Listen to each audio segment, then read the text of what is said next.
One thing I want to say about the West Wind is that working with Ray and I really didn't know each other that well. We, of course, knew who each other was, but working together was a lot of fun, and we really got to know each other. And now we're good friends, thanks to the book. Support for I Hear of Sherlock Everywhere comes from MX Publishing, with the largest catalog of new Sherlock Holmes books in the world. New novels, biographies, graphic novels, and short story collections about Sherlock Holmes. Find them at mxpublishing.com. And listeners like you who support us on Patreon or Substack, sign up for exclusive benefits at patreon.com/ihearofsherlock or ihearofsherlock.substack.com. I hear of Sherlock everywhere since you became astronomer.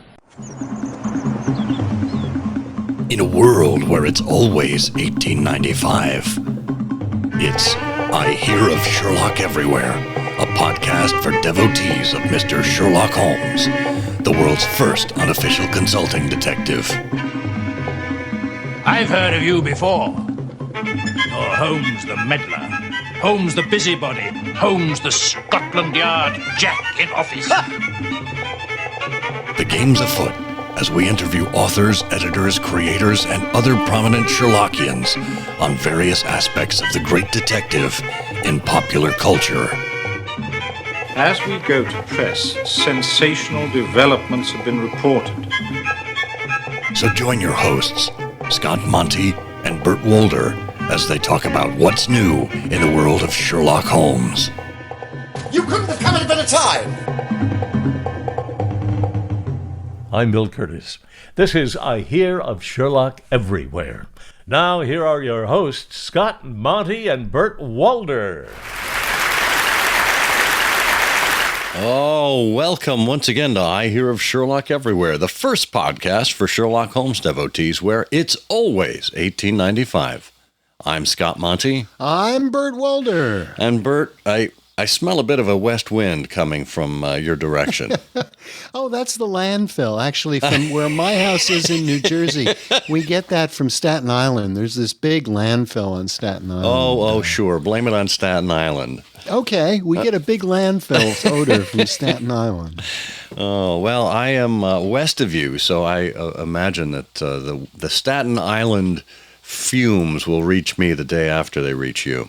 Well, you know, Holmes said famously, there's an east wind coming, but there's also a west wind going, and unfortunately, you're going to get it. Well, you're going to get a great episode here today as we are talking with Ray Betzner and Tom Horrocks, the co-editors of A West Wind, How America and Americans Influenced the Sherlockian Canon.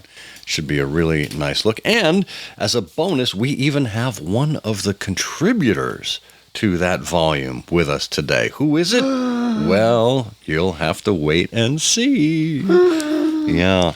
But I should mention, before we get into the administrative stuff, that we have an anniversary to celebrate, Bert. Yes. Do you know what I'm talking about? I do. My goodness. Today, this very day, 17 years ago. Well, yesterday, really. Yesterday. This very yesterday. 17 years ago, we produced, let loose upon the world the first episode of the first podcast for Sherlock Holmes devotees, I Hear of Sherlock Everywhere. Yeah, and just yesterday we released just a quick 5-minute bonus episode to remind folks of that.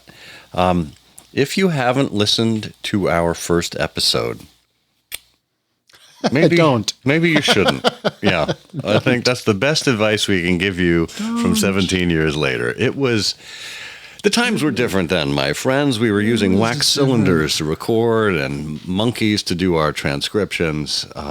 It was very different. But let's just say we've evolved, like the monkeys. Yeah, you know, I haven't seen them perform in a long while. I wonder how Davey... Oh, actually, no, I guess I can't. They initially were performing for peanuts, but they protested, so we had to put them in with the elephants. But as we did mention in that bonus episode that was just released yesterday, we have a new feature coming today. So stay tuned for that later in the show. Madeline Quinones will be joining us for what is it called? A Chance of Listening. It's her series that is an expansion of the talk that she gave in Dayton about a bunch of Sherlockian podcasts. So you want to stay tuned for that. And now, do you know what happened in 2007 other than the launch of I Hear of Sherlock Everywhere? Vaguely, but maybe you could fill me in.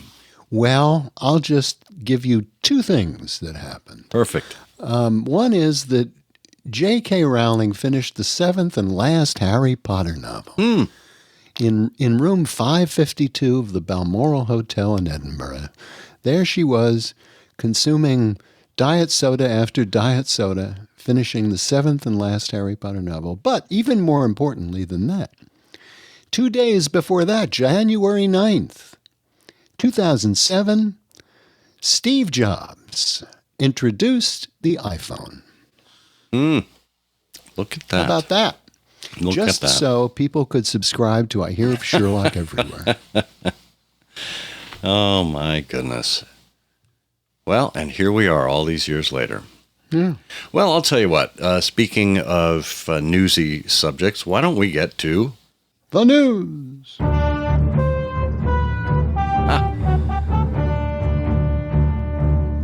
That's what we in the business call a segue, Bert. Thought that was a scooter. I'm going to scooter over here and cover the news. It looks like our friends from Amazon have ordered a new series called Young Sherlock Holmes, starring Fiend Tiffin. And Guy Ritchie is going to direct it. Based on Andy Lane's Young Sherlock Holmes novels. And it'll be an 8-episode series initially. Ritchie's had some recent success with limited series. I believe The Gentleman was an 8-episode series on Netflix recently. Highly recommend that, by the way. And maybe after he's done with this 8-episode series, Ritchie can return his attention to the third installment in the Robert Downey Jr. film. No, let's edit that part out. Thanks very much. Well, there's also been news from... Watch your language. I know. There's no need to mention that here. There's been news from Downey's camp that Sherlock Holmes 3, as they're calling it, is still alive in their hearts, but there's no news on whether it is actually moving forward or not. So, good. Well, it's interesting. This series, Fiennes plays Holmes as a 14-year-old who is on a break from boarding school. And he's residing. I mean, the good thing is this isn't Holmes and Watson meeting together at school, which Nick Meyer famously refused to direct when they were producing Steven Spielberg was producing that particular film. But 14-year-old Sherlock Holmes is on break from boarding school, residing with his eccentric relatives in their expansive Hampshire estate. And Holmes is aided by his new tutor, an American, to investigate the true cause of some suspicious circumstances. Oh, and the good news is that in July, I think they will begin shooting that in Cardiff. So if we have any listeners in Cardiff, keep your eye out for lights and grips and things like that. Yeah, take some photos and send them our way so we can share them with the I Hear of Sherlock Everywhere community. Love that. Well, also, I do want to mention some literary news here when I'm not banging against my microphone cable. You will remember that the Conan Doyle estate occasionally authorizes Sherlock Holmes novels, new novels, and Anthony Horowitz has done a couple of them. The last one, I think, was House of Silk. But Simon & Schuster on the 12th of September will be publishing Holmes and Watson, which is a new novel by thriller writer Gareth Rubin.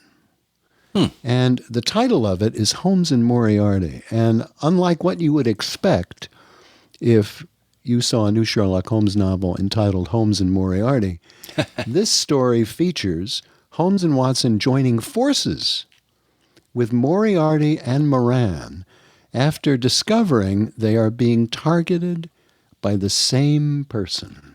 Boom, boom, boom. Oh. So there you are. So look for that in September. That'll be interesting. Well, maybe we can talk to Gareth. I was going to say we should see if we can get Gareth on the show. That would be excellent news. There's a lot of authors we're going to have on this fall. We'll share their names more when we're closer to the publication there. But just say it's going to be a very busy literary fall here on I Hear of Sherlock Everywhere. Well, let's move to the summer instead. July 26th through 28th, of course, you know that is the Sherlock Holmes at 50 conference. It's being sponsored by the Norwegian Explorers in Minnesota. Well, the University of Minnesota Libraries will help to celebrate that anniversary, that 50th anniversary of the Sherlock Holmes collections there, with an exhibition at the Elmer L. Anderson Library in Minneapolis. And the exhibition will be open from June 30th through June 3rd through September 30th. So if you're not able to attend the conference in July for any reason, and by the way, our own Burt Wolder will be there and speaking, you can certainly go and see the exhibition. It's drawing on decades of material that have been acquired there through purchase, donations, bequests. You've got rare manuscripts, artwork. You'll be able to see the first appearance of a Sherlock Holmes adventure, manuscript leaves and letters in Sir Arthur Conan Doyle's own hand, original illustrations, posters, sculptures, seldom seen albums and ephemera, and new acquisitions. So check that out at the Elmer L. Anderson Library at the University of Minnesota. And then in July, the end of July, something really unusual happens. July 29 marks the first rehearsals for a new Sherlock Holmes opera based on Sign of Four. And it's being produced by England's Northern Opera Group, and it will debut at the Leeds Opera Festival. And it is a work by Scottish composer and librettist Liam Patterson. And it features Holmes and Watson and Mary and sounds really interesting. And it's written about more extensively in Adrian Brady's Sherlock Holmes magazine, the summer issue, 2024, which is just out. And in fact, if you want to attend, now again, the performances begin August 28th and will run until August 31st.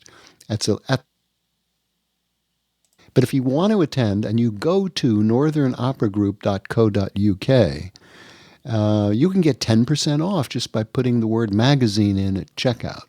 So we'll probably have that link in the show notes. But that sounds interesting. Fantastic. Wish I could be over there.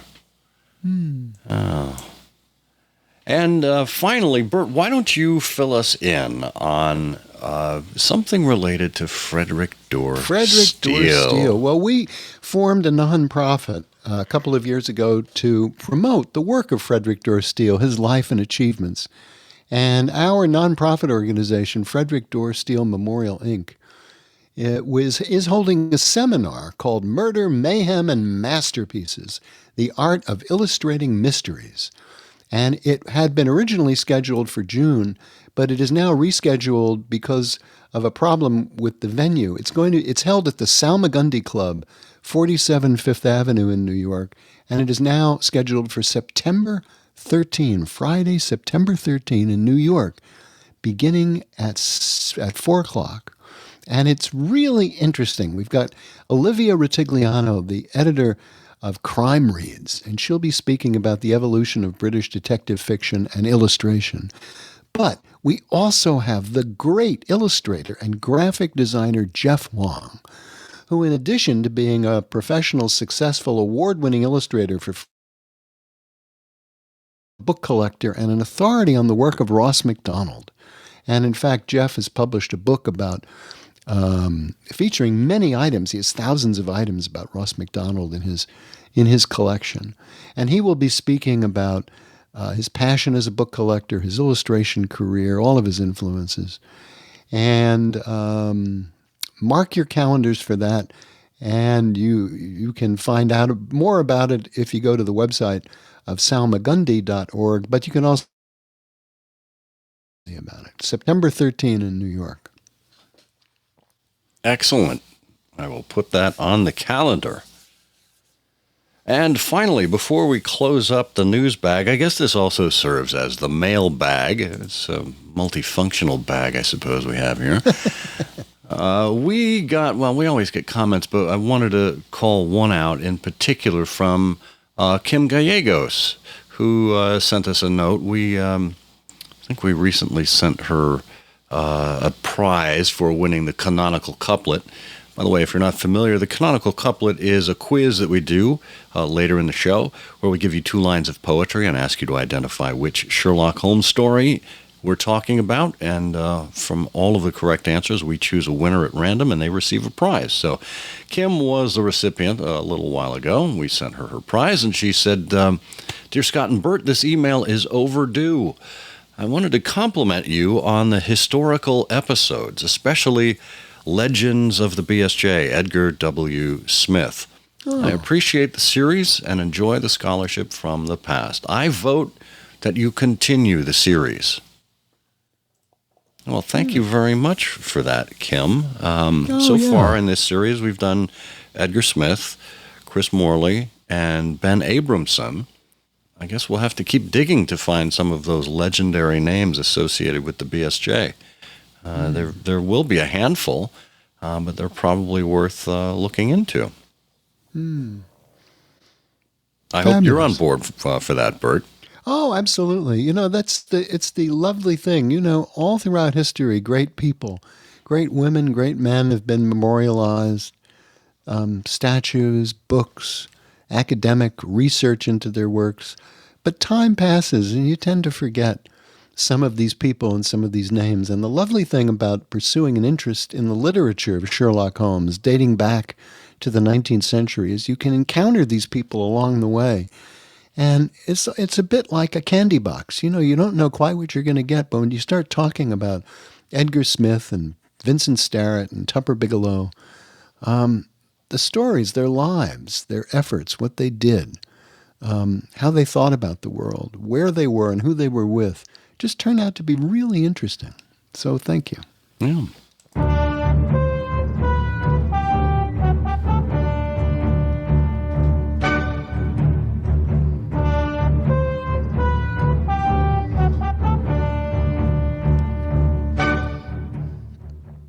We're going to pause here a moment for a quick word from our sponsor.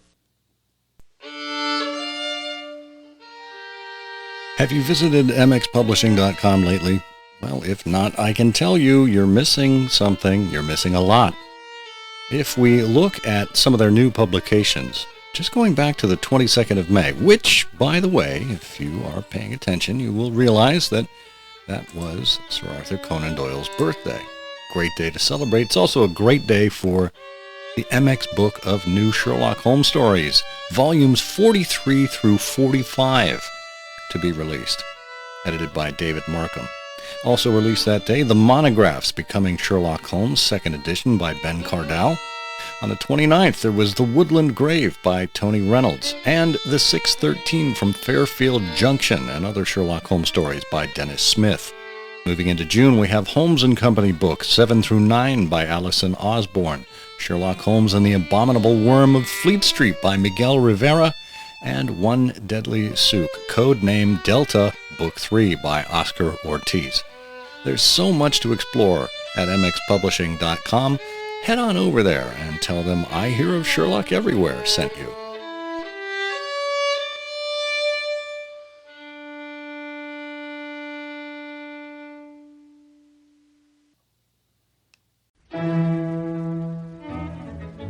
Ray Betzner curates the Studies in Starrett blog. A lifelong Sherlockian, he has contributed to numerous BSI publications, edited a volume in the Irregulars manuscript series, and has spoken at both in-person and Zoom conferences. In 2008, he edited the 75th anniversary edition of Vincent Sterrett's seminal book, The Private Life of Sherlock Holmes. He retired to Williamsburg, Virginia in 2021 with one wife, one cat, and about 500 Sherlockian Sterrettian volumes, and several very nice bottles of peaty Scotch whiskey. Tom Horrocks is an independent scholar who received a doctorate in history from the University of Pennsylvania and spent 30 years as a library administrator, including positions at Harvard and Brown University. In addition to his library management career, Dr. Horrocks has taught at Harvard University Extension School and has published numerous articles and 8 books, primarily on American political history, with an emphasis on Abraham Lincoln and his time. These include Lincoln's campaign biographies and, most recently, The Annotated Lincoln, co-edited with Harold Holzer and published by Harvard University Press. Tom lives in Cambridge, Massachusetts, with his wife and 2 cats. Tom Horrocks and Ray Betzner, welcome to I Hear of Sherlock Everywhere. Thanks a lot. Thank you. Well, I suppose I need to say, Ray, welcome back. This is now your 4th appearance on I Hear of Sherlock Everywhere. You haven't learned, have you? Congratulations. And Tom, I can't believe it, but this is only your first appearance. Yes, it is. It's my first appearance. Hopefully you'll learn like Ray didn't. I hope so. So, Tom, since you are the first timer here, why don't you fill everyone in as to your first meeting with Sherlock Holmes? Well, my story is similar to many Sherlockians. I was introduced to Sherlock Holmes when I was around 12 years old. A good friend of mine's father, who was a great mystery reader, asked me one day if I had ever read any of the Sherlock Holmes stories. And I said, no, I hadn't. And he said, well, here is a book of Sherlock Holmes stories. And it was a paperback published in around 1941. And he had 4 stories, Holmes stories. And he said, it's yours. Enjoy. And I read it and I enjoyed it. And I've been a Sherlockian ever since. Wow. Love at first sight. Yep. I love that. So, and Ray, I think it's worth noting, because you have appeared here on I Hear of Sherlock Everywhere at least twice to talk about Vincent Sterrett, your wonderful Studies in Sterrett blog. How goes that project these days? It goes. I don't post as frequently as I did early on because I spend a lot more time doing research, and that takes time. But right now we're in summer reruns. So those of you who follow the Studies in Sterrett Facebook page, every day you get a posting back to one of the earlier blog posts. And right now we're about 2/3 of the way through the history of the private life of Sherlock Holmes. Yeah, it's fascinating to follow. I'm a huge fan of, if you haven't seen it before, it's new to you. Indeed. Which is why reruns work so well. I'm finding renewed joy there in reading and rereading for most of the case this wonderful series that you've got, and discovering new people along the way, new authors, new people who touched Sterrett's life in various ways. Mm-hmm. So as you're kind of spacing out your posts these days, where is your research focused? Mostly on some of the people in Vincent Sterrett's orbit. For example, I just posted a couple of pieces about Walter Kleinfelter. Oh, And yes, yes. Kleinfelter was a name that I knew very early on in my Sherlockian life. Sherlock Holmes' Portrait and Profile was one of the first books I owned. Beautiful illustrations in it. And, back in those days, Walter Kleinfelter's book was, for many of us, the only way that we could see Sidney Paget and Frederick Dorr Steele and a number of these other illustrators. And they were beautifully reproduced when you compare them with the sometimes muddy reproductions in Bill Baringgold's annotated Sherlock Holmes. I mean, these were gorgeous illustrations and really, really lovely. Turns out there was a long relationship between Vincent Sterrett and Walter Kleinfelter that went back to the 1920s.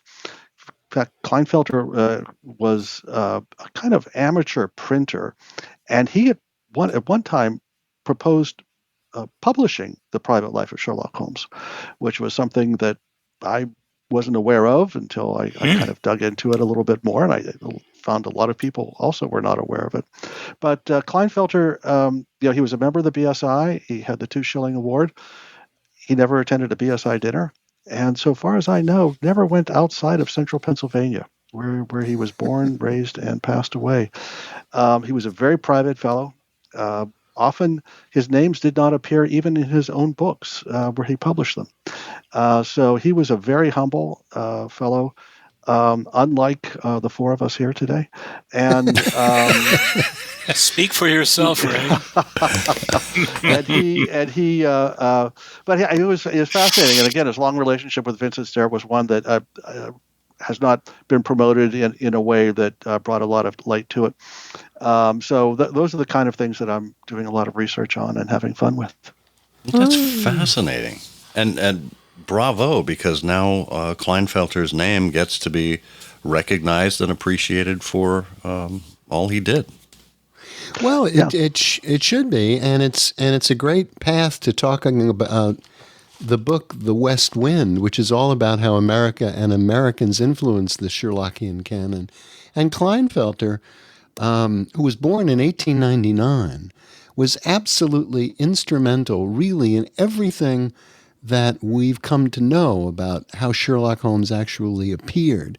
And he did it in a time when, as Ray knows, his research in this pre-computer, pre-internet day required him to physically get out of his house and drive to libraries all across the country and consult old newspaper files and newspapers that had been scanned into microfilm, and to look and to read and to find, and just to physically locate all of these first appearances of drawings of Sherlock Holmes in America. And it's just that one little avenue. How did the character look in America? That's just one of the things that is brought together in this book, A West Wind. Well, who wrote that essay? Yeah. Who was that fellow? I guess by some mistake you actually decided that something I wrote should actually go in here. But I was happy to write about how America imagined Sherlock Holmes, and it's a much more complicated story than you would think. But the lovely thing, and one of the questions I have to start is, how did you come up with the editorial agenda here? Because the book includes, so many fundamentally important things, like Ira, who writes about how the cases of Sherlock Holmes were first published and all of the issues around copyright and printing and production of the stories. We've got Will Walsh talking about telegraphic communication. So when Holmes cables to somebody, in America, like Wilson Hargreave or someone, exactly what was involved here. And that's a great story. And then you've got the American authors who influenced Conan Doyle, which is Mark Jones. And you've even got Curtis Armstrong talking about how well did Holmes play in American. And then, Tom, you wrote this fascinating thing about parallels between Abraham Lincoln and Sherlock Holmes. So how did you put the agenda together? Well, when I first started off, I was going solo. And, I would turned to several people, fellow BSI members, and saying, this is what the book is going to be about. Any contributors you think would be someone I should approach, please let me know. And Michael Keene gave me several names. Steve Rothman was very helpful. And of course, Bob Katz himself, who asked me to edit the book, was very helpful. It got to the point where I felt that I couldn't do it myself. And so fortunately, Ray agreed to be co-editor. And I think between the two of us, we came up with some names, but we didn't really, if we had a name, we didn't say, oh, well, this person should be writing about this specific topic. If my memory serves me correct, and Ray, you can correct me if I'm wrong, we sort of said, look, this is what we're doing. This is the topic, the general topic of the book. We'd love you to be a contributor, and you can write about what you think would be appropriate. And many of the authors came up with the ideas themselves. And I think that was the same with you, Bert.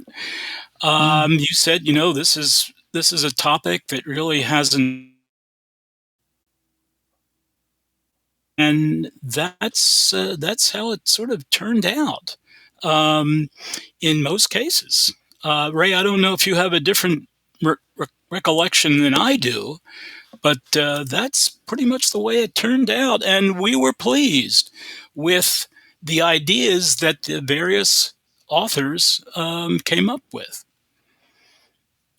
Yeah, you're exactly right, Tom. In fact, Bert, you had mentioned Will Walsh's piece on transatlantic cable. That would not have been a topic I would have ever certainly come up with, and that was something that Will suggested, and it turned out to be an absolutely fascinating essay. We take for granted this communications network that we have today. So easy to be in touch with folks all around the world, but to read in detail how difficult it was to lay a cable across the Atlantic Ocean in a way that was going to be useful at both ends. It's a fascinating story. The attempts that failed, and those that eventually succeeded, and those that succeeded and then didn't turn out so great afterward. They had to do it all over again. I mean, it's an absolutely riveting story, I think, about this determination. It's a little like a man going to the moon story for that era. Well, and the same thing with Dave McLaughlin's chapter on the geography, the American geography in the canon. Dave McLaughlin is someone who I wouldn't have thought of, but it was Steve Rothman was very familiar with his dissertation, and said, this is a guy that you should consider. And fortunately, Dave agreed and did a great piece.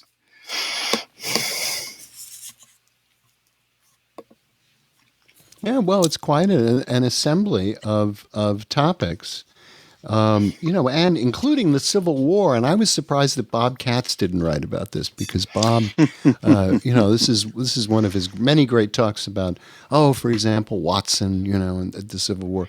But right. Terry Hunt has just written a fabulous. Yes. And he's got a very different perspective, but he's Terry himself is also very active as a reenactor of things pertaining to the Civil War. And so the great thing is you can tap in the community of irregulars, people who have these interests and these fascinations and this expertise. And, it really makes it something special. Well, and we also wanted to make sure that there was some work relating to popular culture, American popular culture, and the canon. And we got, as you know, we got two excellent contributions, one from Anna and the other one from Ashley Polasek and Anastasia Klimchenkaya. Just brilliant brilliant chapters, which really, adds to and shows how the canon is constantly being reinterpreted and up to the present time. Yeah. Well, and that's one of the lovely things about this here, because American entertainment and entertainment media. And so this book, gives you the stage actions with Nancy Holder's piece about, was Gillette's play a thing? And then, as you say, Anastasia has written about American TV, Sherlock Holmes in American TV. And then Ashley, what a great topic, Holmes in Hollywood. And then you have an actor, great actor like Curtis talking about, well, how well did Holmes portray an American? It's just really lovely. I mean, that's this whole entertainment side of it, is almost a book by itself.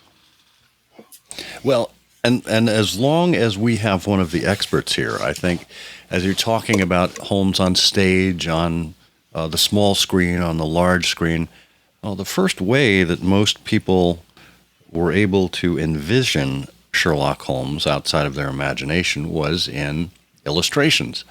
And Bert, you, as you mentioned before, have a chapter in here called America Imagines Sherlock Holmes from Icon to American Adventurer. So help us understand how the assignment was received or how you envisioned it. And I mean, it's such a lovely illustrated essay with these early pieces from even places like the Philadelphia Inquirer or the Inter-Ocean, all the way to colored Frederick Dorr Steele illustrations. Talk to us about this essay. Well, thank you. Yeah, I thought it was a great topic. I have over the last 20 years or so developed quite an affinity for Frederick Dorr Steele. And I've always been a fan of art, and I do, I make art myself. It's all quite poor, but painting and drawing is something I've done, and so the artistic side of it appeals to me. I didn't really have a clue about exactly what I was going to put together, because I didn't think the world needed another essay about Frederick Dorr Steele. And so I originally approached it as a treasure hunt. I asked myself, well, wait a minute, what did the first appearance of Sherlock Holmes really look like in America? And most people, would think that it looked like a Collier's cover by Frederick Dorr Steele.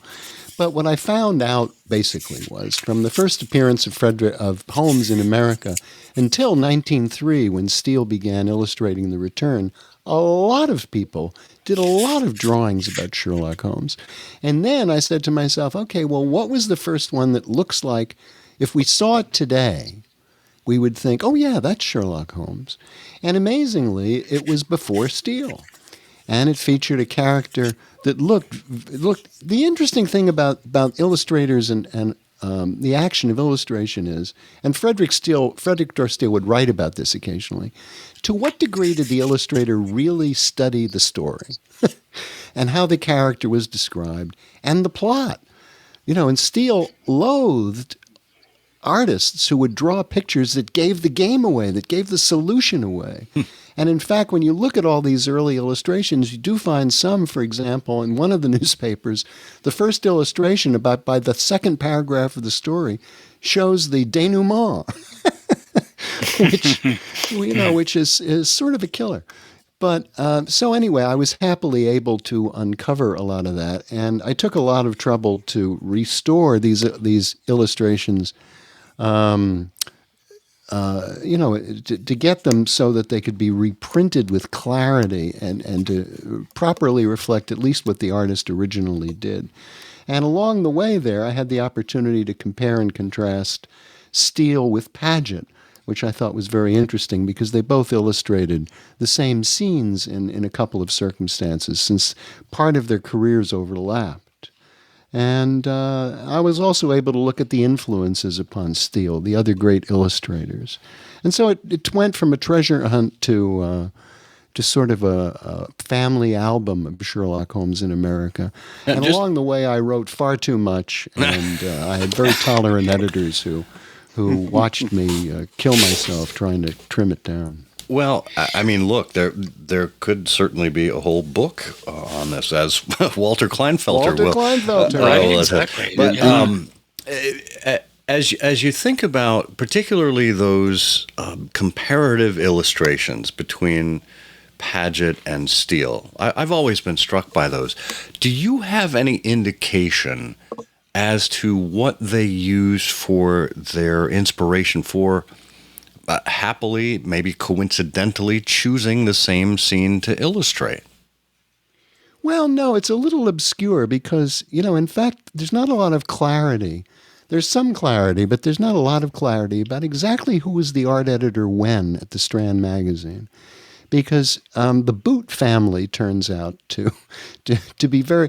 There were two art editors at the Strand, at least during the time that the Sherlock Holmes stories were running, and one was Boot Sr. and the other was Boot Jr., basically. So the son succeeded the father, as I remember. And it's never particularly... typically the art editor normally would suggest to the illustrator, look, here's a story. I've gone over this. We'd like you to do insert number of illustrations here. Is it 2? Is it 20? What is it? And in some cases, the art editor would say, this scene seems to be really rife. So why don't you look at this one and then look at that one? And in other cases, stories can be turned over to the illustrator, depending on their track record and their understanding of the character, by the art editor who says, I know you will find the right illustrations to do this. So it's not particularly clear. But as an example, in the Norwood Builder, one of the big scenes is essentially the arrest of poor John Henry McFarlane. And you can look at how Steele treated that in Collier's and how Paget treated it in the Strand as an example. And, it's really very interesting. And Steele had some things to say about Paget's illustration, but he mostly took fault with the engravings of Paget's illustrations. And I think those people who've seen original art by Paget would agree with that, because Paget's original art is thrilling. And by the time it gets into an engraving process or a photo engraving process and then to a print, you really lose a lot of clarity. But the interesting thing is the atmosphere. Steele was an American, and his Sherlock Holmes was very much an American in terms of, the suspense and atmosphere. The big things about Steele were atmosphere and perspective. He wanted to draw the reader into the picture. And Paget, was more like making Holmes and Watson and their lives in Baker Street just a reality that anybody on the street would look at and say, oh, yeah, okay, this is really happening. So there's a little difference in approach, I think. Yeah. Yeah, I would like to give a shout out, now that we're talking about Bert's article and chapter, has many wonderful illustrations which have been reproduced just marvelously. And I need to give a shout out to John Berquist, who was involved in the production of the illustrations, some of which are in color, and they're just gorgeous. So shout out to John for this, because it really, as good as Bert's chapter is, if the illustrations didn't come out as well as they did, it would have detracted from a wonderful chapter. Yeah, I'm glad you said that, Tom. This is probably one of the most illustrated publications of its nature that the BSI has put together. There are illustrations, there are photographs, there are black and white, there is color, and they are crisp and clean, and a real delight to add a lot of information to each one of these essays. So we're very grateful for it. Yeah, that's a great point. Thank you for calling that out, Tom. So, as we kind of round the bend here, I'm going to throw this out to both of you. Maybe we can start with you, Ray. Sherlock Holmes is a global icon. and I think is a global icon in a way that very few other, certainly very few other mystery heroes, detectives are. What do you think the simultaneous publication and a spotlighting of Sherlock Holmes in America had to do with that, and would it have been the same outcome otherwise? Wow. You know, the one thing that struck me in reading these essays is it's sometimes like watching a tennis match here between especially Europe and the United States, because the character of Sherlock Holmes bounces back and forth, and the influence also bounces back and forth. And that just was not true during Conan Doyle's time. That continues to be true today. So that the characteristics of Sherlock Holmes as they evolve with society evolving, the American versions of Sherlock Holmes influence what's going on in other parts of the world, and they come back and influence us again.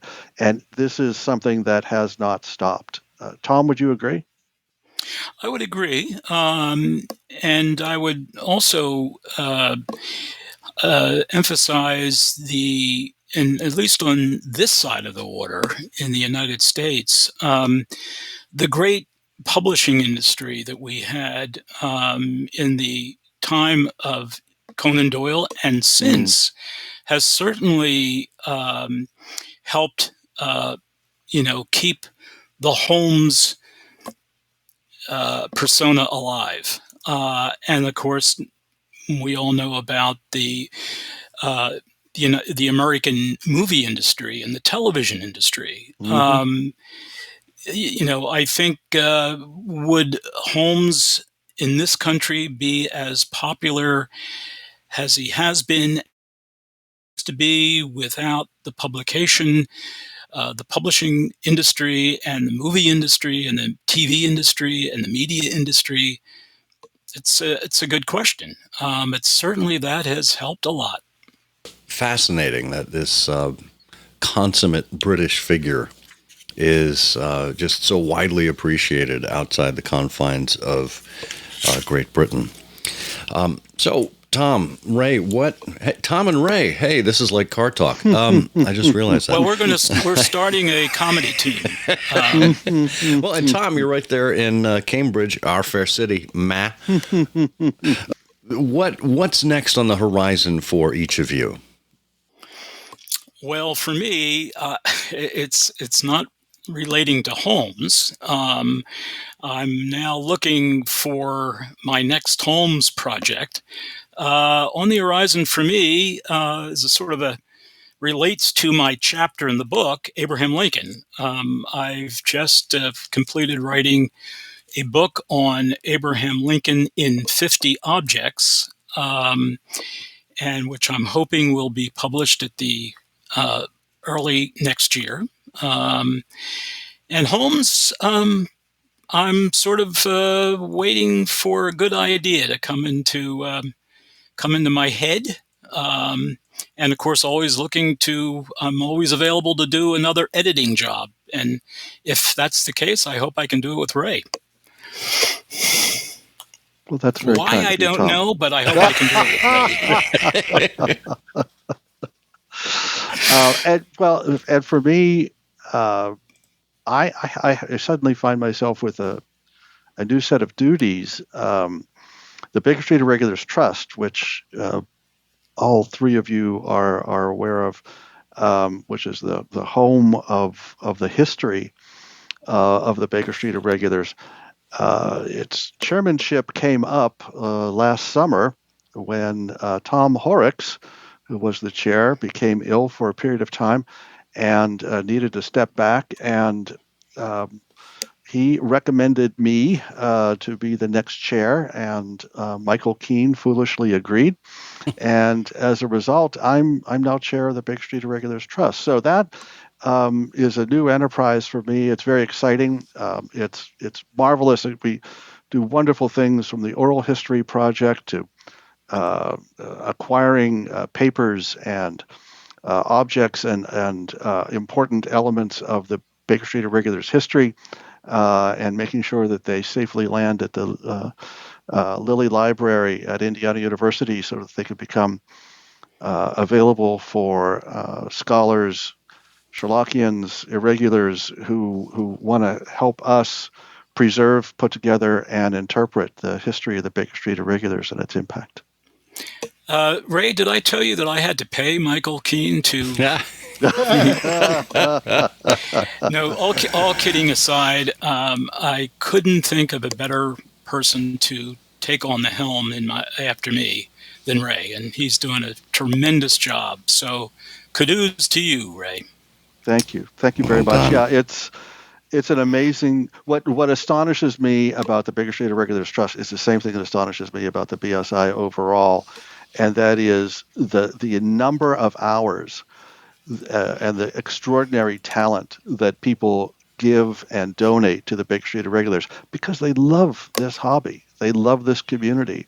They get so much out of it by giving so much to it. And it just amazes me absolutely every time I have to sit down and write a little progress report on what's going on with the trust, just how many different avenues, how many different people are involved, and how much they give willingly. Just you ask them and they do it. I know, Tom, you found that to be true. It is just absolutely astonishing. That's marvelous. Well, look, if there is one name that is synonymous with trust, it's... Oh, who is it again? Oh, it's Ray Betzner. It's Ray.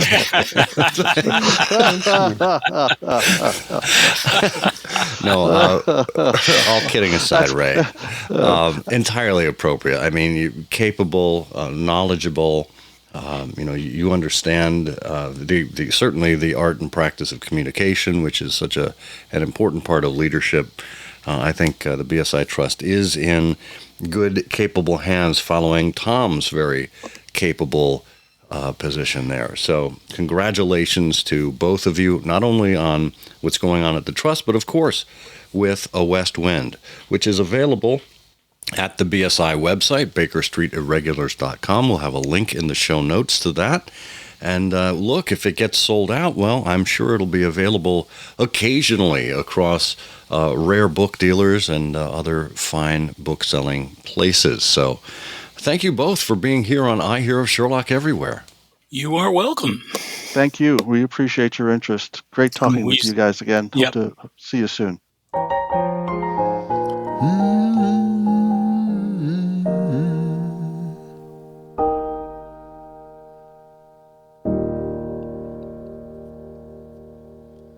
It's a great book, and the subjects, as we talked about, are so fascinating. You know, if you just asked yourself, gee, America and Sherlock Holmes, what is that an umbrella for? And then to think about the entertainment industry, Holmes as an actor, the great transatlantic cable, the legal questions concerning Holmes, American law and English law and so on, all of this. It's absolutely fascinating, and these essays just add so much. It's a great publishing effort, it really is. Yeah, it was a nice surprise for me because you look at that famous map that we have that Julian Wolfe put together.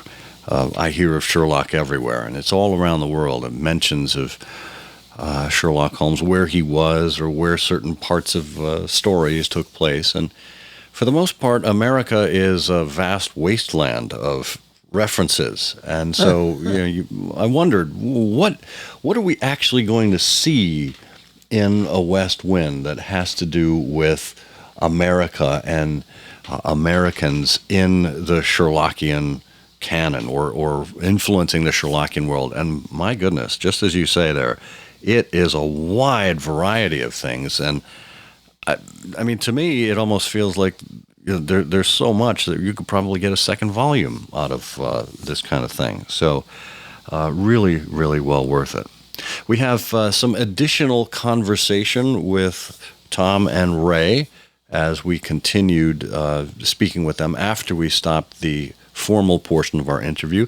That will be available as bonus content for our supporters on Patreon and Substack. If you'd like to have access to that extra footage, then just join us at patreon.com/ihearofsherlock or ihearofsherlock.substack.com.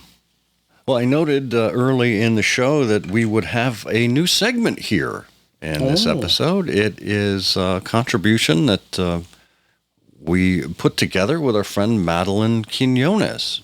Bert, you appeared with her in Dayton on the stage there, doing a presentation. Madeline presented a timeline of Sherlockian podcasts, and we thought, well, what an interesting idea for Madeline to share that information with the rest of our listeners. And so let's get right to Madeline. It's A Chance of Listening with your correspondent, Madeline Quinones. Hello, I'm Madeline Quinones, and today we are going to dive into our first featured Sherlockian podcast. And we are going to do that by talking about the first Sherlockian podcast, the original, the OG. I hear Sherlock everywhere. Surprise!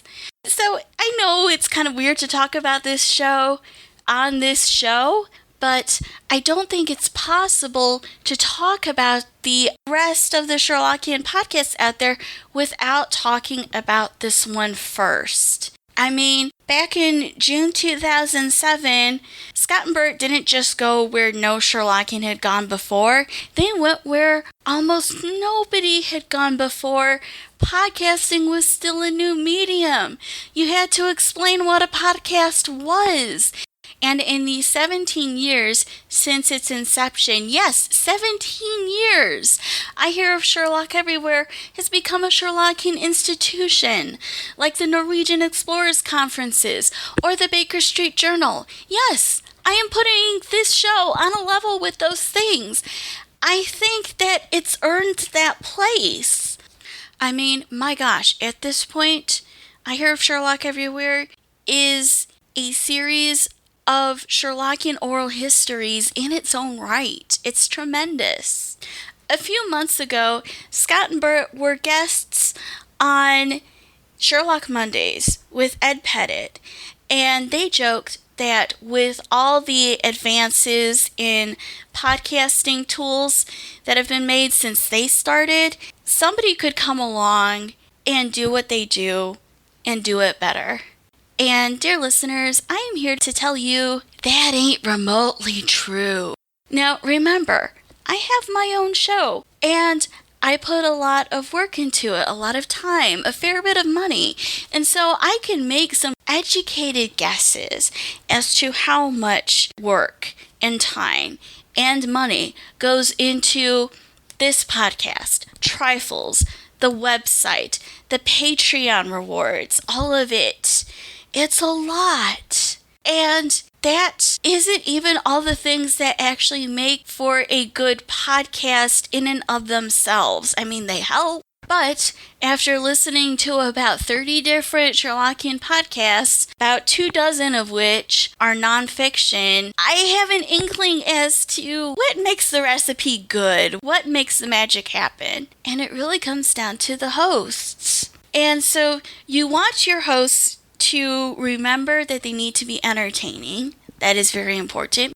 You need the host to have a certain amount of charm. And if you have 2 or more hosts, they need to have a certain rapport, a certain chemistry. And Scott and Bert check off all those boxes. Not only that, but there's something else that I think really brings the magic to this show. And that is a solid and deep foundation of knowledge of the canon, of the scholarship, of the world of Sherlockiana. These gentlemen know more about Sherlockiana than probably most people will ever know.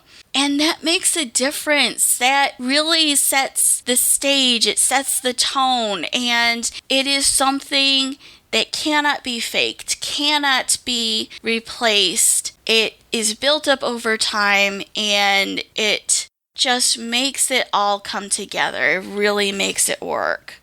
And now, because I'm still going to follow the template that I'm setting for these segments, I'm going to dive really quickly into the different types of episodes that iHost does. Primarily, it's interviews, even before trifles. But even with the interviews, there are two different kinds. There are the interviews that look towards the past and the interviews that focus on something that's current or upcoming.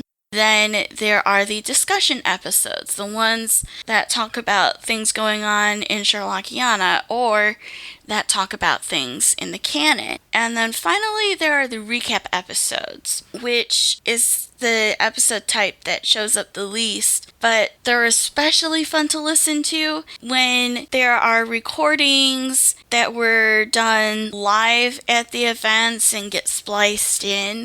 So it's just a lot of fun. Now, at this point, I'm really running over time, and I apologize for that, but you know what? I am dealing with a really huge body of work. 17 years worth here. So let's get into my recommended highlights from the show. And this is more kind of directed towards anybody who's a newer listener who has not gone through the back catalog yet, or maybe has only started to and you just haven't gotten through the whole history of the show.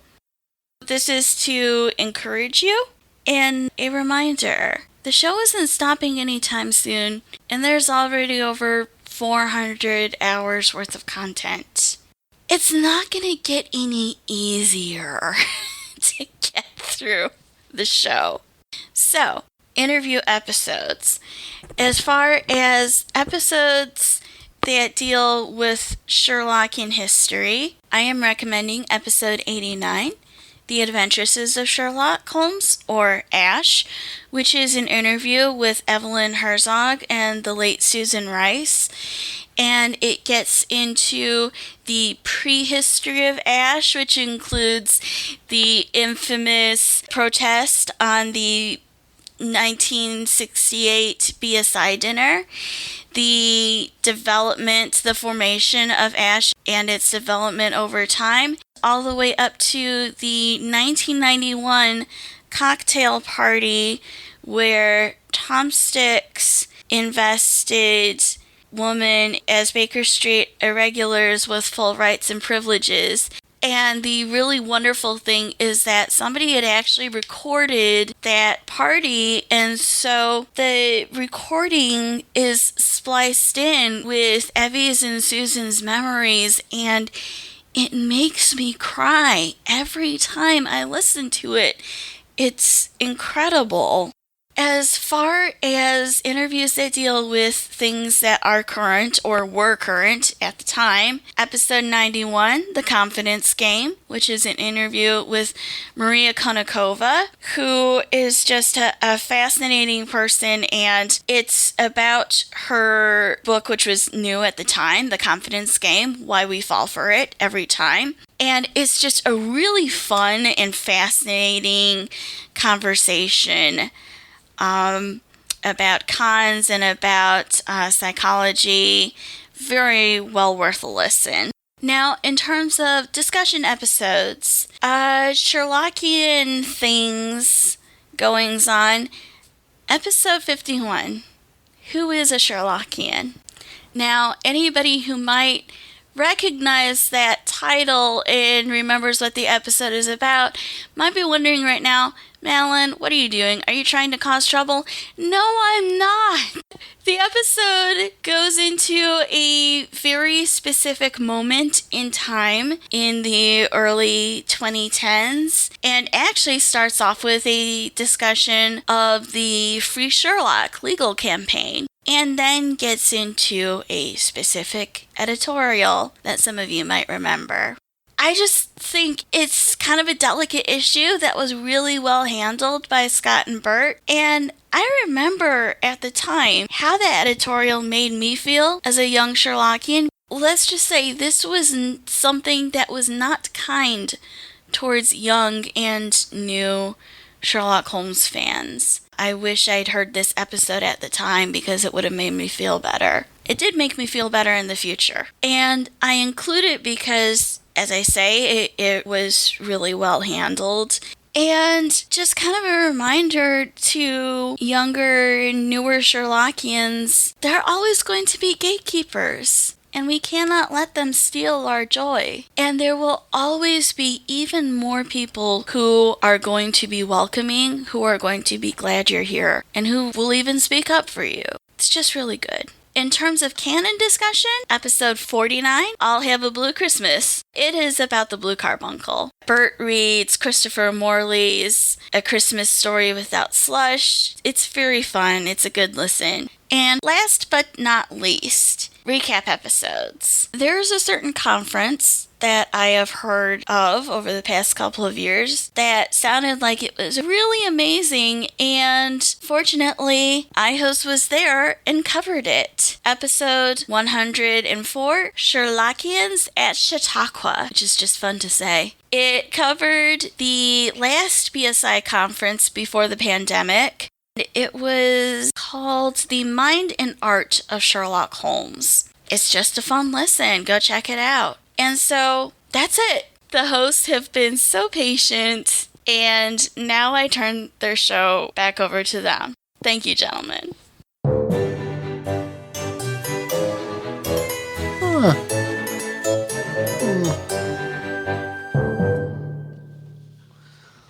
Well, it's lovely to hear Madeline, and this is the first time I've heard that. And beyond her very kind words about the program and about us, the best part is looking at all of this through her eyes.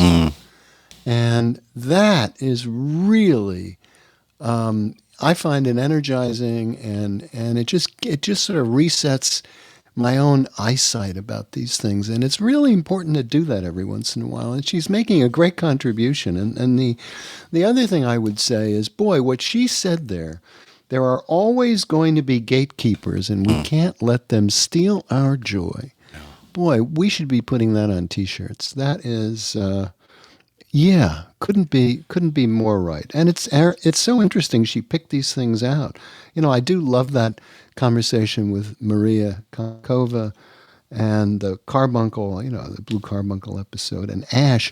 But for me, the opportunity we've had, which is a gift, to preserve some of these people and history and some of their voices, like Susan Rice, that's what really I find most rewarding. Yeah, I agree with you there. And if you're up for it, I would love to get us matching T-shirts that read "Joy-Stealing Gatekeepers." You want to be number 1 or number 2? Only if we could put "not" at the end or on the back. Yeah, I know. But we'll be like thing 1 and thing 2. That'll be.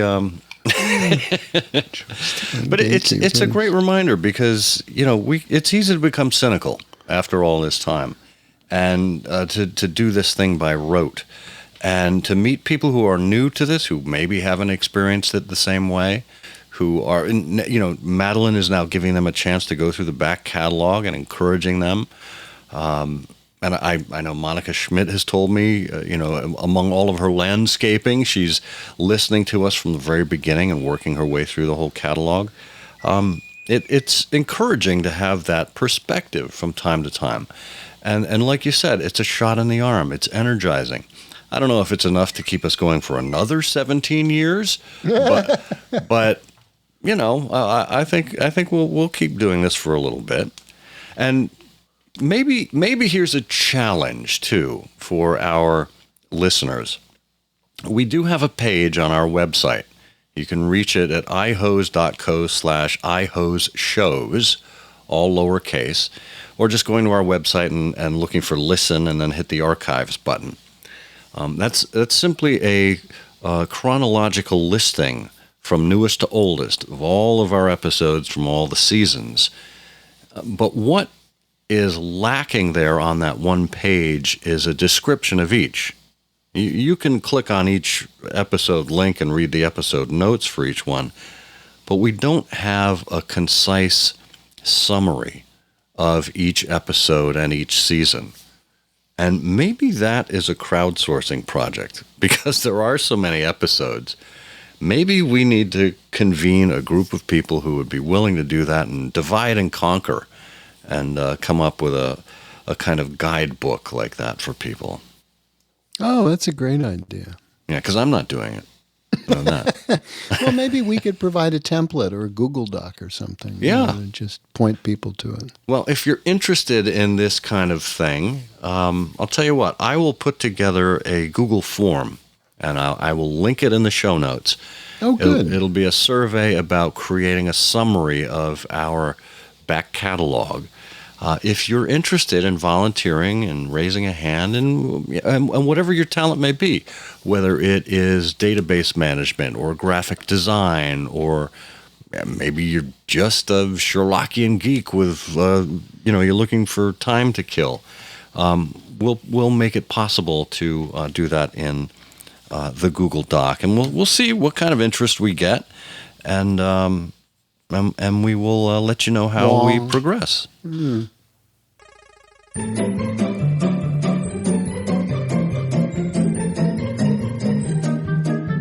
Okay, it's time for everyone's favorite Sherlockian quiz show. That's right, it's Canonical Couplet, where we give you 2 lines of poetry and ask you to discern which Sherlock Holmes story we are talking about.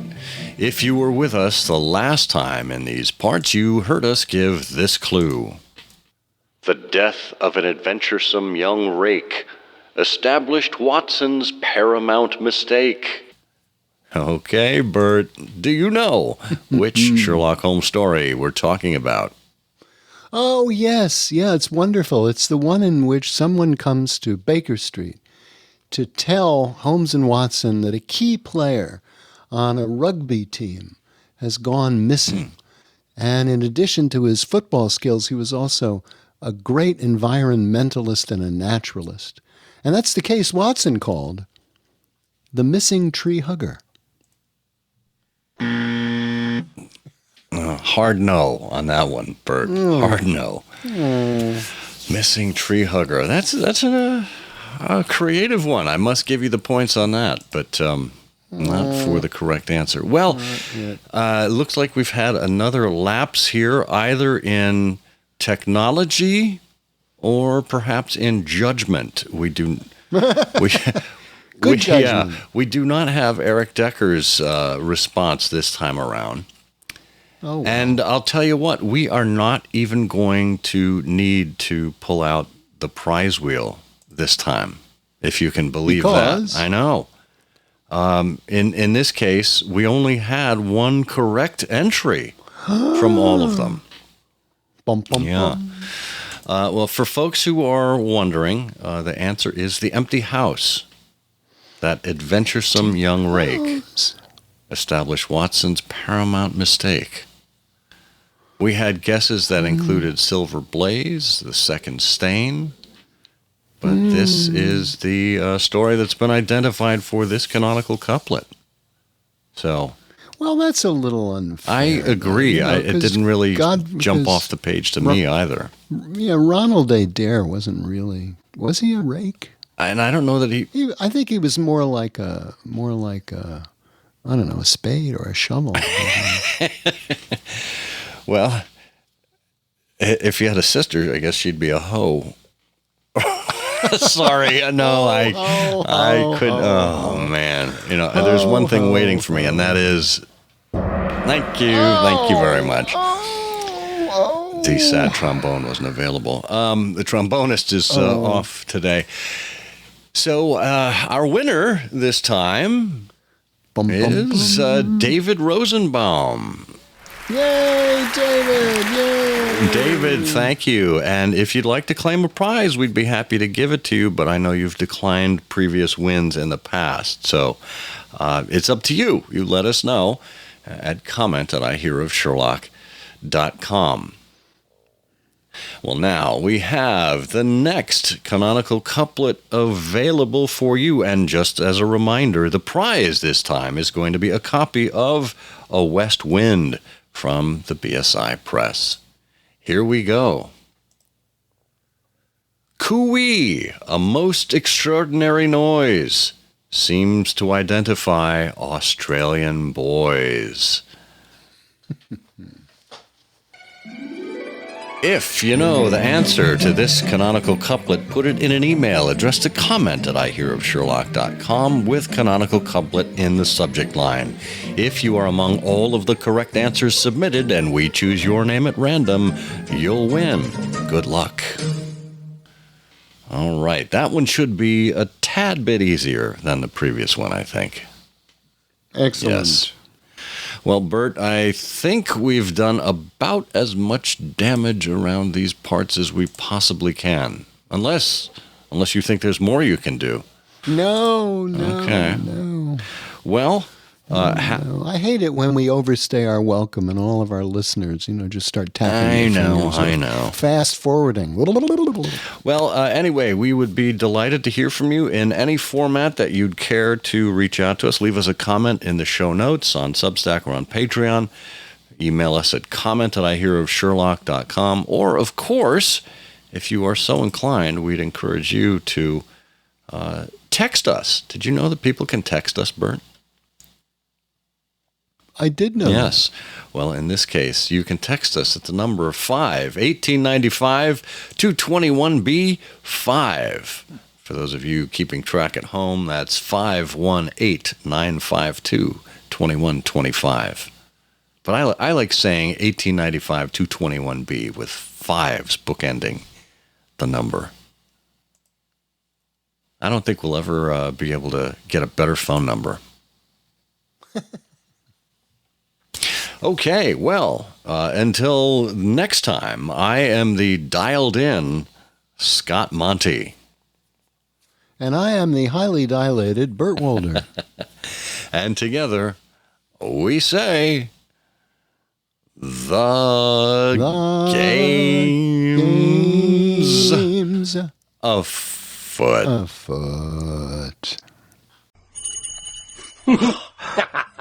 The game's afoot.